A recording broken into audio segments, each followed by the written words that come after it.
وعلى رسوله الكريم اما بعد فاعوذ باللہ من الشیطان الرجیم بسم اللہ الرحمن الرحیم ما كان محمد ابا احد من رجالکم ولکن رسول اللہ وخاتم النبیین الصلاة والسلام علیک یا رحمۃ للعالمین الصلاة والسلام علیک یا خاتم النبیین۔ صدر ذی وقار، اساتذہ اکرام، حاضرین محترم، مجھے آج اس ایوان میں جس موضوع پر لب کشائی کرنا ہے وہ ہے تحفظ ختم نبوت میں سیدنا صدیق اکبر رضی اللہ تعالی عنہ کا کردار۔ جناب والا، عقیدہ ختم نبوت دین اسلام کے ان بنیادی عقائد میں سے ہے کہ جس پر پوری امت کا اتفاق ہوا۔ اللہ کریم نے ارشاد فرمایا ما کان محمد ابا احد من رجالکم ولکن رسول اللہ وخاتم النبیین۔ نبی اکرم نور مجسم صلی اللہ علیہ وسلم نے خود ارشاد فرمایا انا خاتم النبیین لا نبی بعدی، فرمایا میں آخری نبی ہوں، میرے بعد کوئی نبی نہیں آئے گا۔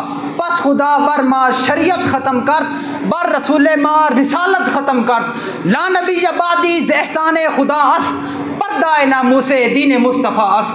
اس لیے حضرت محمد مصطفیٰ صلی اللہ علیہ وسلم کی ختم نبوت کو بلا حیل و حجت ماننا ہر مسلمان پر فرض ہے۔ جس کا منکر دائرہ اسلام سے خارج ہے اور وہ جھوٹا مدعی نبوت واجب القتل ہے۔ جناب والا، اسی مسلمہ عقیدہ کے پیش نظر مسلمہ کذاب سے لے کر مسلمہ پنجاب تک جب بھی کسی باطینت نے کسر نبوت میں نقب زنی کی کوشش کی تو امت مسلمہ کا ہر فرد اپنے آقا کی عزت و ناموس کی خاطر قربان ہونے کے لیے تیار ہو گیا، اور منکرین ختم نبوت کو للکارا ہمیں میدان میں تلوار بن جانا بھی آتا ہے، جلال حیدر کرار بن جانا بھی آتا ہے، حملہ کرے اگر کوئی ظالم ناموس احمد پر تو ہمیں ہر قدم پر دار بن جانا بھی آتا ہے۔ جناب والا، حضور حتمی مرتبہ صلی اللہ علیہ وسلم کی وفات حسرت آیات کے بعد خلیفہ اول سیدنا صدیق اکبر رضی اللہ تعالی عنہ کو مسند خلافت پر جلوہ افروز ہوتے ہی جن آزمائشوں اور فتنوں کا سامنا کرنا پڑا ان میں سے ایک بڑا فتنہ جھوٹے مدعیان نبوت کا بھی تھا۔ مدینہ منورہ کی نوزائیدہ ریاست خطرات سے دوچار ہے، ہر کوئی مصلحت کا شکار ہے، مگر یار غار ہر فتنہ ہر مشکل سے برسرے بیکار ہے۔ اپنے آقا محبوب صلی اللہ علیہ وسلم کی عزت و ناموس کی خاطر قربان ہونے کے لیے تیار ہے۔ جناب والا، آپ نے دوران مشاورت مجلس شورا میں غیرت اسلامی کا مظاہرہ کرتے ہوئے فرمایا ینقص الدین وانا حج، فرمایا صدیق کے ہوتے ہوئے کوئی بدتینت میرے آقا کی مسند نبوت پر بیٹھنے کی جرت نہیں کر سکتا۔ جناب والا، کون صدیق اکبر جو اندلیب گلشن محمدی بھی ہے اور پروانہ شمع احمدی بھی ہے، جو ادب خوردہ نگاہ محبت بھی ہے اور ادا شناس مزاج نبوت بھی، جو قافلہ سالار کاروان محبت بھی ہے اور تاجدار تحریک ختم نبوت بھی۔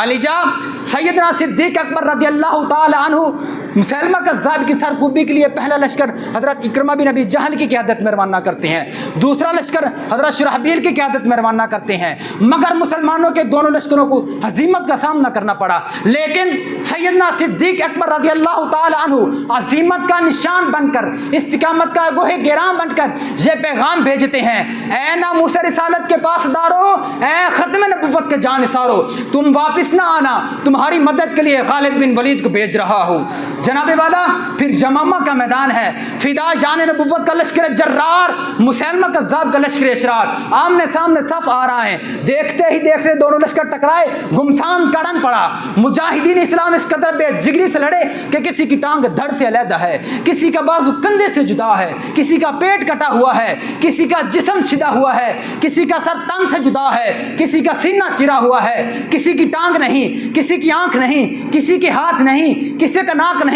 غرض یہ کہ یمامہ کے میدان میں 1200 صحابہ کی لاشیں بکھری پڑی ہیں، اور وہ یا محمد کے نعرے لگاتے ہوئے پروانہ وار ناموس رسالت پر قربان ہو گئے، اور مسلمہ کذاب کو اس کے 27,000 لشکروں سمیت واصل جہنم کر گئے۔ جناب والا، کوئی اسود انسی ہو یا طلحہ اسدی، کوئی اسلام کا باغی ہو یا کفر کا تاغی، ہر بدبخت کو بے نام و نشان کر کے سیدنا صدیق اکبر نے اپنی خلافت خلافت کا حق ادا کر دیا۔